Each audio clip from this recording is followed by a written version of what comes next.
Hello, and welcome back to Story Time with Eric Zimmer. We got another Roald Dahl classic for you tonight. Esio Trot by Roald Dahl. It's about a man named Mr. Hoppy who is in love with his neighbor Mrs. Silver. But she is in love with someone else, her pet tortoise, Alfie. Mrs. Silver doesn't even know Mr. Hoppy is alive. But Mr. Hoppy one day comes up with a brilliant idea to get Mrs. Silver's attention. What was it? We're about to find out in this book. You ready? Alright, let's begin. And this was actually the last book Roald Dahl wrote in his lifetime. It came out the year he died, 1990. Before we begin, there's an author's note. Some years ago, when my own children were small, we usually kept a tortoise or two in the garden. In those days, a pet tortoise was a common sight, crawling about on the family lawn or in the backyard. You could buy them quite cheaply in any pet shop, and they were probably the least troublesome of all childhood pets, and quite harmless. Tortoises used to be brought to England by the thousand, packed in crates, and they came mostly from North Africa. But not many years ago, a law that was passed that made it illegal to bring any tortoises into the country. This was not done to protect us. The little tortoise was not a danger to anybody. It was done purely out of kindness to the tortoise itself. You see, the traders who brought them in used to cram hundreds of them tightly into the packing crates without food or water, and in such horrible conditions that a great many of them always died on the sea journey over. My God. So rather than allow this cruelty to go on, the government stopped the whole business. The things you are going to read about in this story all happened in the days when anyone could go out and buy a nice little tortoise from a pet shop. So you ready? Alright, let's begin.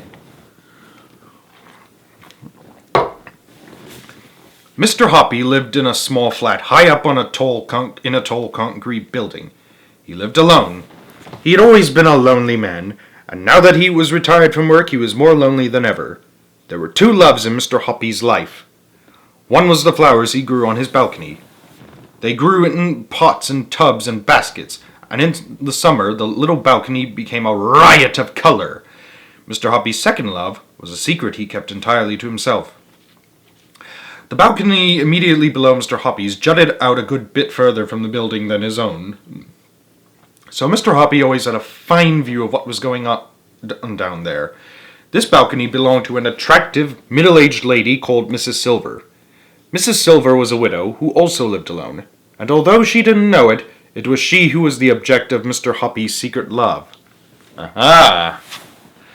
He had loved her from this balcony for many years, but he was a very shy man, and he had never been able to bring himself to give her even the smallest hint of his love.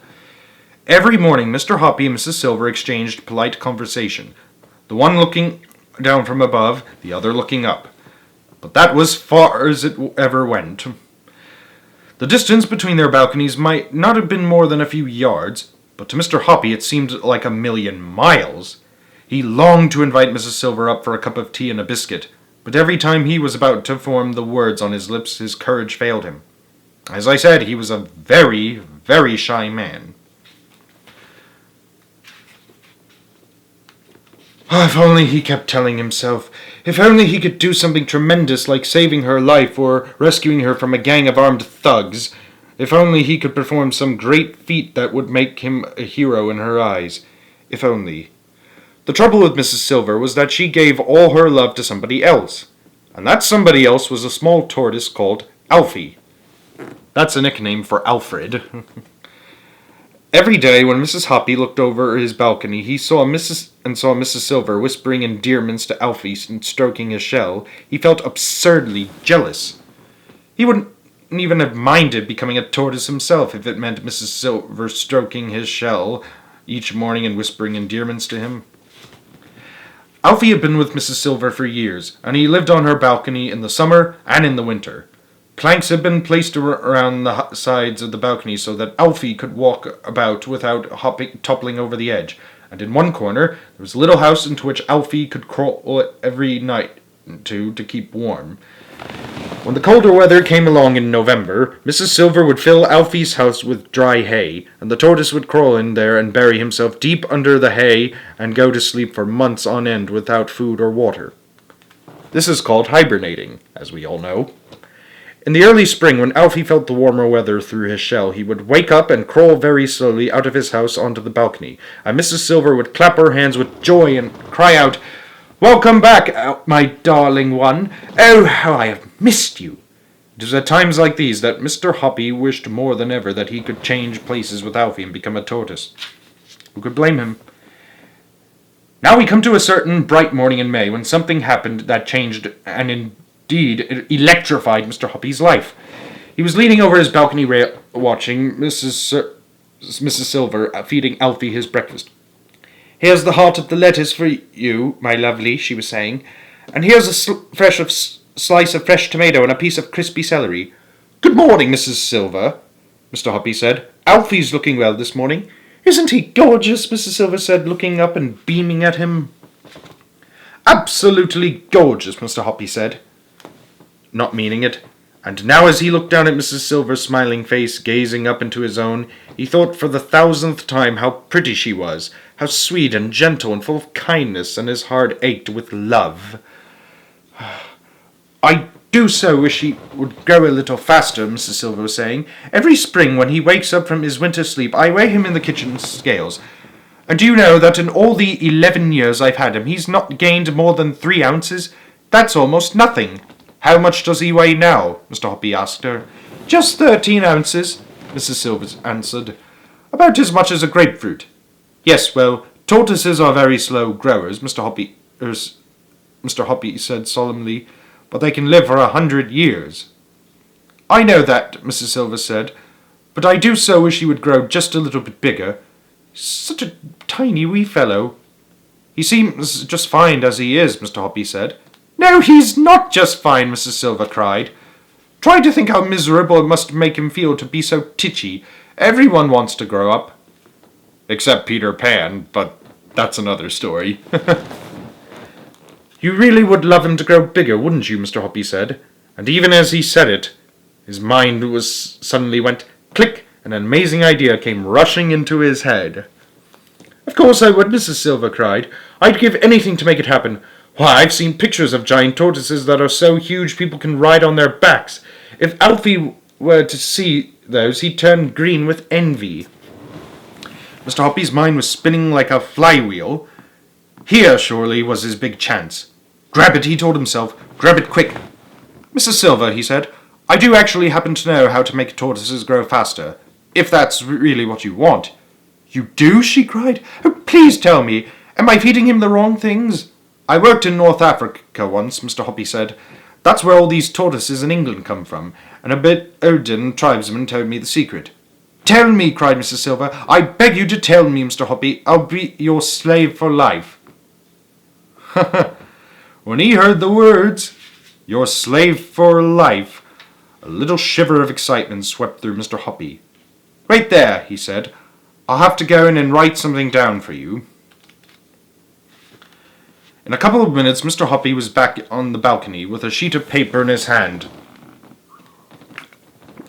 "I'm going to lower it to you on a bit of string," he said, "or it might blow away. Here it comes." Mrs. Silver caught the paper and held it up in front of her.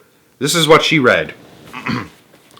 Esio Trot, tag regeb, emok no Esio Trot, rorgpo, fuppo, tushpo, springpo, wobpo, losepo, igrog, elzug, futs, plug, top no taf, Esio Trot, top no taf, tegno, elbog, doof.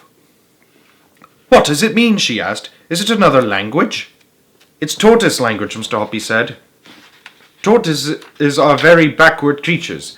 Therefore they can only understand words that are written backwards." "That's obvious, isn't it?" "I suppose so," Mrs. Silver said, bewildered.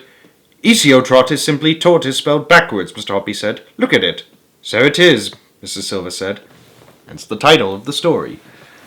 "The other words are spelled backwards too," Mr. Hoppy said. "If you turn them around into human language, they simply say, "Tortoise, tortoise, get bigger, bigger. Come on, tortoise, grow up, puff up, shoot up, spring up, blow up, swell up, gorge, guzzle, stuff, gulp, put on fat, tortoise, put on fat, get on, gobble food." Mrs. Silver examined the magic words on the paper more closely. "I guess you're right," she said. "How clever. But there's an awful lot of poos in it. Are they something special?"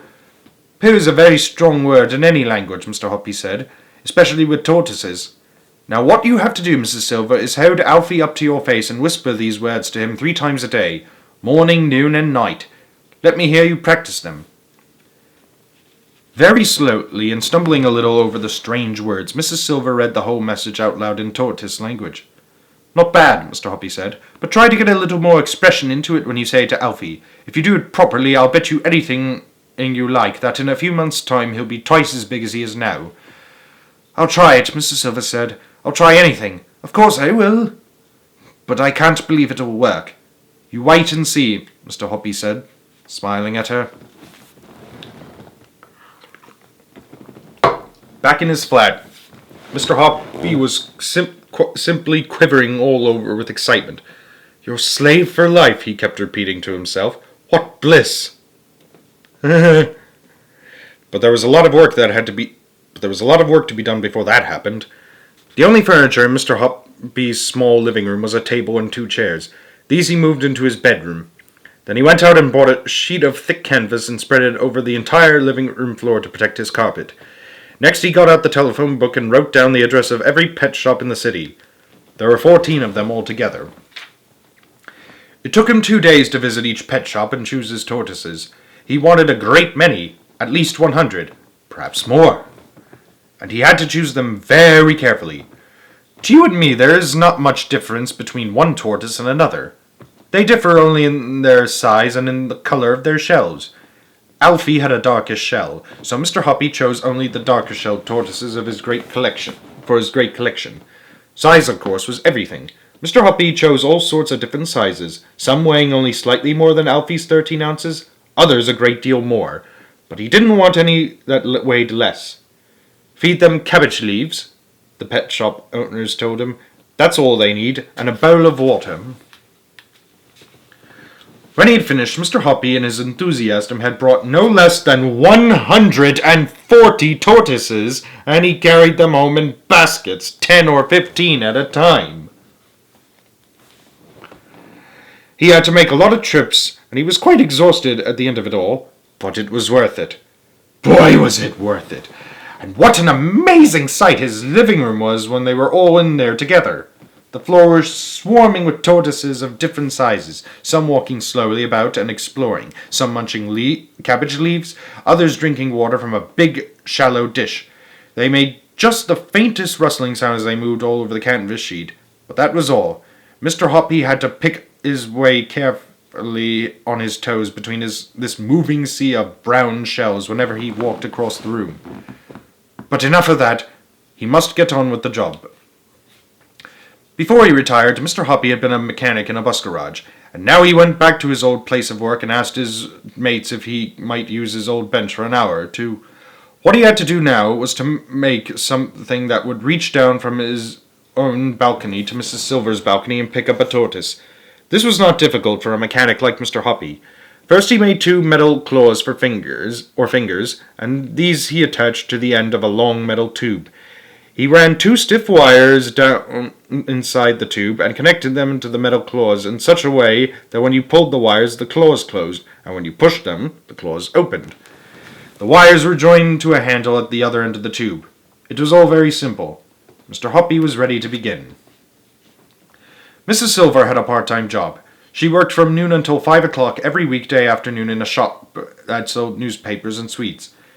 That made things a lot easier for Mr. Hoppy. So on that first exciting afternoon, after he had made sure that Mrs. Silver had gone to work, Mr. Hoppy went out onto his balcony, armed with his long metal pole. He called this his tortoise catcher. He leaned over the balcony railings and lowered the pole down onto Mrs. Silver's balcony below. Alfie was basking in the pale sunlight over to one side. "Hello, Alfie," Mr. Hoppy said. You're about to go for a little ride." He wiggled the tortoise catcher till it was right above Alfie. He pushed the hand lever so that the claws opened wide. Then he lowered the two claws neatly over Alfie's shell and pulled the lever. The claws closed tightly over the shell like two fingers of a hand. He hauled Alfie up onto his own balcony. It was easy. Mr. Hoppy weighed Alfie on his own kitchen scales just to make sure that Mrs. Silver's figures of 13 ounces was correct. It was. Now holding Alfie in one hand, he picked his way carefully through his huge collection of tortoises to find one that, first of all, had the same color shell as Alfie's, and secondly, weighed exactly 2 ounces more. 2 ounces is not much. It is less than a smallish hen's egg weighs. But you see, the important thing in Mr. Hoppy's plan was to make sure that the new tortoise was bigger than Alfie, but only a tiny bit bigger. The difference had to be so small that Mrs. Silver wouldn't notice it. From his vast collection, it was not difficult for Mr. Hoppy to find just the tortoise he wanted. He wanted one that weighed 15 ounces exactly on his kitchen scales. No more and no less. When he had got it, he put it on the kitchen table beside Alfie, and even he could hardly tell that one was bigger than the other. But it was bigger. It was bigger by 2 ounces. This was tortoise number 2. Mr. Hoppy took tortoise number 2 out onto the balcony and gripped it in the claws of his tortoise catcher. Then he lowered it onto Mrs. Silver's balcony, right beside a nice fresh lettuce leaf. Tortoise number 2 had never eaten tender, juicy lettuce leaves before. It had only had thick old cabbage leaves. It loved the lettuce and started chomping away at it with great gusto. Whatever that means, gusto. There followed a rather nervous 2 hours wait for Mrs. Silver to return from work. Would she see any difference between the new tortoise and Alfie? It was going to be a tense moment. Out onto the balcony swept Mrs. Silver. "Alfie, my darling," she cried out. "Mummy's back. Have you missed me?" Mr. Hoppy, peering over his railing, but well hidden between two huge potted plants, held his breath. The new tortoise was still chomping away at the lettuce. My, Alfie, you do seem hungry today," Mrs. Silver was saying. "It must be Mr. Hoppy's magic words I've been whispering to you." Mr. Hoppy watched as Mrs. Silver picked the tortoise up and stroked his shell. Then she fished Mr. Hoppy's piece of paper out of her pocket and, holding the tortoise very close to her face, she whispered, reading from the paper. "Esio Trot, tek regib, emok no Esio Trot, rock poo, book poo, chop poo, ribs poo, wob poo, lose poo, igrog, ilzug, foots plug, top no taf, Esio Trot, top no taf, tegno, elbog doof." Mr. Hoppy popped his head out of the foliage and called out, "Good evening, Mrs. Silver. How is Alfie tonight?" "Oh, he's lovely," Mrs. Silver said, looking up and beaming, "and he's developing such an appetite. I've never seen him eat like this before. It must be the magic words." "You never know," Mr. Hoppy said darkly. "You never know." Mr. Hoppy waited 7 whole days before he made his next move. On the afternoon of the 7th day, when Mrs. Silver was at work, he lifted tortoise number 2 from the balcony below and brought it into his living room. Number 2 weighed exactly 15 ounces. He now must find one that weighed exactly 17 ounces, 2 ounces more. From his enormous collection, he easily found a 17-ounce tortoise, and once again he made sure the shells matched in color. Then he lowered tortoise number 3 onto Mrs. Silver's balcony. As you will have guessed by now, Mr. Hoppy's secret was a very simple one. If a creature grows slowly enough, I mean very, very slowly indeed, then you'll never notice that it has grown at all, especially if you see it every day. It's the same with children. They are actually growing taller every week, but their mothers never notice it until they grow out of their clothes. Slowly does it, Mr. Hoppy told himself. Don't hurry it. So this is how things went over the next week. In the beginning, we had Alfie, who was 13 ounces. At the end of the first week, tortoise number 2 who was 15 ounces. At the end of the second week, we had tortoise number 3 at 17 ounces. At the end of the third week, we had tortoise number 4, who was 19 ounces. At the end of the fourth week, we had tortoise number 5, who was 21 ounces. At the end of the fifth week, we had tortoise number 6, who was 23 ounces. At the end of the sixth week, we had tortoise number 7, who weighed 25 ounces. And at the end of the seventh week, we had tortoise number 8, who weighed 27 ounces. Alfie's weight was 13 ounces. Tortoise number 8 was 27 ounces. Very slowly, over 7 weeks, Mrs. Silver's pet had more than doubled in size, and the good lady hadn't noticed a thing. Even to Mr. Hoppy, peering down over his railing, tortoise number 8 looked pretty big. It was an amazing sight that Mrs. Silver had hardly noticed anything at all during the great operation. Only once had she looked up and said, "You know, Mr. Hoppy, I do believe he's getting a bit bigger. What do you think?" "I can't see a lot of difference myself," Mr. Hoppy had answered casually.